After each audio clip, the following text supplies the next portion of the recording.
Time for the Weird and Wacky segment. Abominable snowman. He's not an axe murderer. One of the TAs turned out to be Okay, it's Weird and Wacky time. First up, British musicians release a silent album to protest plans to let AI use their work. So leave it to the British musicians to do this. So I think it was like 2,000 musicians have released a silent album.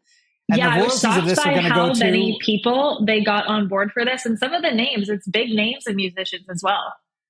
Yeah, so they're giving the royalties to this to a fund that helps musicians as well. But yeah, it's a completely silent album. And so the thing they're protesting is in the UK, there's a law that's being passed or going to be passed where musicians like this and content creators have to not opt in. They have to actually opt out of having their content be used by AI, which is not a friendly thing, I think, for somebody making content, right? No. Like, obviously, it's friendly to the AI people because they're like, everybody's data, right? Until you opt out. Yeah. But for the people actually making this stuff, that's not the right way to do it, I think. No, what do you think about not this? at all. Yeah, I mean, it definitely should be a opt-in system rather than an opt-out, certainly. I think at first when I was reading this headline, I was a little bit skeptical, is this just a little bit performative? Is this actually going to do anything? But it looks like the British government kind of has responded and, made some statements that they're going to, evaluate this and whatnot. So it'll be curious to see if this actually converts to anything actionable and does make any change.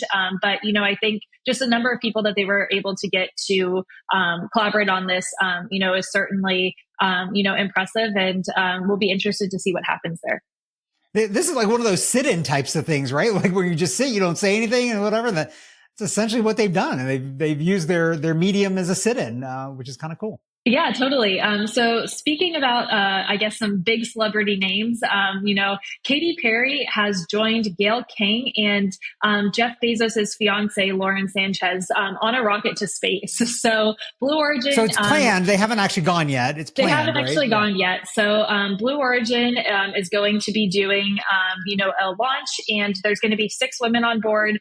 And it's going to be kind of an interesting group of people. You've got some pop stars, you have some news commentators and hosts on there. So, definitely weird and wacky one. And I think kind of the headline says it all there.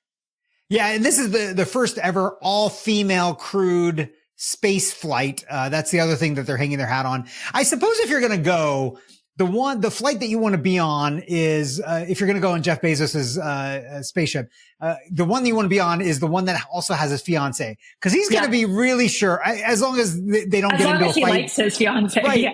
Right. Like, that's what I was about to say. As long as they don't get into a fight, like if they get into a fight, like as you're boarding, you might want to be like, you know what? I'm going to sit this one out. Yeah. Totally. Yeah. I mean, I think if I'm Gayle King, I'm asking Lauren. So like, how are you and Jeff doing? Have you guys, has there been any tension lately before I'm buckling my seatbelt? Is there a date for the wedding? Like what's going on there? Like, right. So I have to ask Sanjay, would you go to space? It's a good question. I've always been infatuated with space. Yeah. But man, I got to tell you, I feel like it's just too risky. Yeah.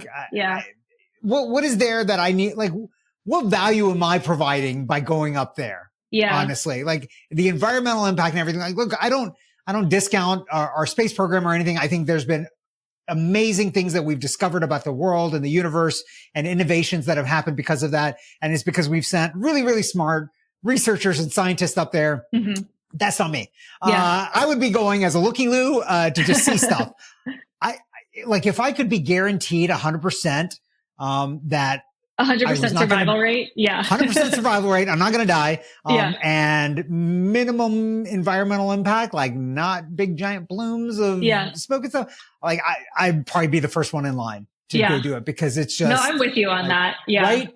Yeah. 100% guaranteed not dying. I probably would go just because, like we're all nerds. Like everybody loves space. You want to experience that. But exactly. Like who doesn't want to do that? Yeah, a little too risky right now. Got too much to live for, Right, exactly. Like, I get it when you're setting up, who do they send up? Buzz Aldrin or somebody like that? And he's like in his 70s or 80s or something like that. It was his return to space. Like, if I'm like 80 years old, maybe at that point I'd be like, Sure. Yeah. you know, if it's still not 100% survival rate, if it's like 98 or 92%, I'm like, it's worth the roll of the dice at that point, but not yet. Something that's not worth the roll of the dice, how to tell if your USB cable is hiding malicious hacker hardware, not software, hardware. So a lot of these people have been building cables apparently that have little devices inside that steal your data. So yeah.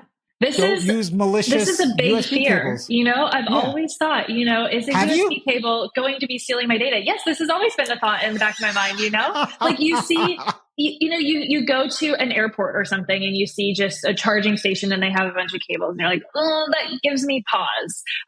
So it's really interesting to, you know, read this and, you know, get a little bit of insight into trying to figure out if that is a reality.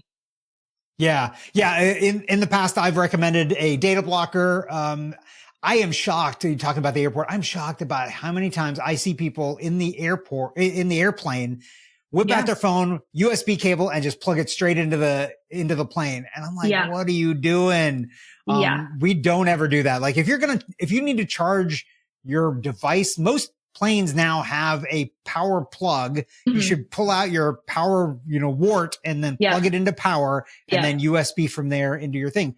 Also, by the way, that's going to be faster charging usually than the little USB port that they give you in the back of the good point. seat or whatever. So I really, really do not get it. Yeah, agreed.